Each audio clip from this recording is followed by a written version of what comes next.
Hello Facebook ads people, I'm Konstantinos, and today we're going to discuss about the tailored sales preset that Meta is proposing to use. Is it good or is it actually bad?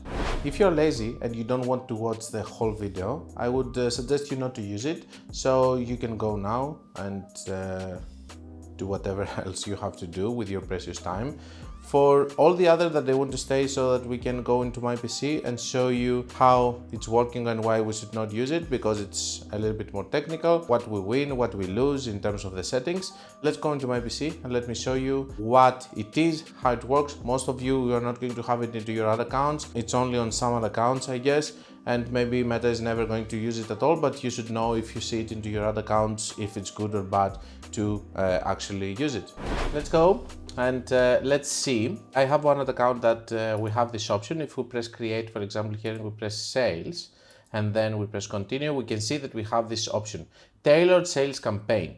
Okay, in several other ad accounts, when we do that, we are able to see here that we have manual setup and we have advanced plus campaign. So, you know, maybe some of you are wondering, but this is another thing. If you press continue over here, you're going to see that it looks like, if we see it, first of all, we have to see it just like, it looks like a campaign just like the one that we have in Advanced Plus, because it has the setting, but you cannot see the campaign level, you cannot see the ad set level, you can just change the name here, special ad categories. So here we are at the campaign level. Basically, it just consolidates all of the settings in one page. It's like one page checkout, I guess, for e-commerce stores. Here you take the pixel, the event, the budget, when it's going to start, and then we go to here that you have your targeting, and you can do advanced detailed targeting on, which means that you're leaving it open and Facebook is going to just target whatever it wants.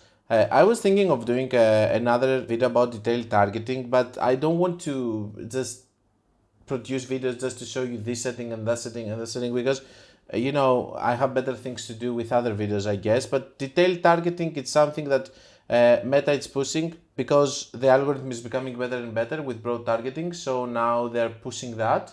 I have seen also some settings that you put detailed targeting and you can put some targeting there, some keywords, and then it's going to start with those keywords and then it's going to expand it to broad targeting, which is nice. If I see one of these other accounts, I might make a video, because I feel like this is revolutionary. Because right now in the detailed targeting, we have a problem for the new ad accounts. The new ad accounts cannot use broad targeting in most cases. In some cases they do it immediately and it's working, but in most cases they don't. And what we can have with this option, if they do it, I cannot remember in which other account I have seen it. When I see it in another account, I'm going to do a video immediately. You're having some keyword options, and then it expands it to broad targeting. This is how my Blender method was working with lookalikes, that they were expanding to the potential reach of audiences. But here, the detailed targeting, if it's going to work as I think that it's going to work, it's not going to be just broad targeting, but they're going to have some options to start from some keywords and then expand to broad, which is much better, instead of using just broad targeting and just letting Facebook to, you know, target whichever. It's good for trained pixels, but it's not good for new pixels. So maybe I think that this is a solution that they're going to find in order for new ad accounts to be able to use also broad targeting eventually. Of course, starting from that and go to broad targeting. And then we go, as I said, it's consolidated. We go immediately over here, and we can see that we have the page. We can do the different settings here and everything. Now, I don't see any option here to do different ads, which is completely different from what we have seen in Advanced Plus campaigns. And it really worries me, because I believe that this is all about having one campaign with one. I'm guessing that if I create it and then I duplicate, it's going to let me do another ad within the ad set. Maybe we can test it. Let's see. Okay, so I just published one tailored sales campaign. We can see here that if we go inside here, it doesn't let us to duplicate. Okay, that's new. I didn't expect that, to be honest with you. So basically, the tailored sales campaign is just a pure consolidation. Okay, it doesn't even have the option for dynamic creative ads. I don't think it does. Dynamic creative ads. No, okay, that's brutal. So basically what you're having here is you're having just one campaign, which is having one ad, and that's it. You're going to spend all your money to it. Well, that's the ultimate consolidation way that I have seen so far from Meta. I strongly don't suggest it. I have used it. It doesn't work pretty well.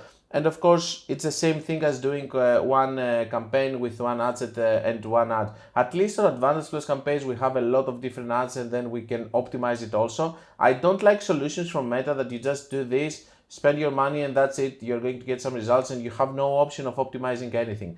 I don't do it. And when it comes to that, I think that you should not use it. I think that it is not effective. Keep into your mind that if you ever see advantage targeting, I think you should start using it because most probably it's going to work well. That being said, don't use it, guys. It's not a good setting. It's not in many accounts, which means that most probably Meta is testing it across other accounts to see if people are going to use it and if it's going to work. They don't call it advantage because now Meta, after the success of Advantage Plus campaigns, they call everything that they want to use advantage because it's considered now good. And that means that not a lot of people are using it, and we're just seeing it in some other accounts, and most probably it's going to be removed and it's not going to pass the last phase, which is going to all of the other accounts, like what happened with the Advanced Plus, which is going to be available in all of the other accounts, all of them, until the end of the year. Whenever I tried it, it wasn't working well, and of course it wasn't working well because of the presets that it has inside. I had better success with my manual sales campaigns. Don't forget that if you want to learn more, you can check my book, my free course, my paid course, and my website, of course. And until we meet again, guys, be creative and be consistent.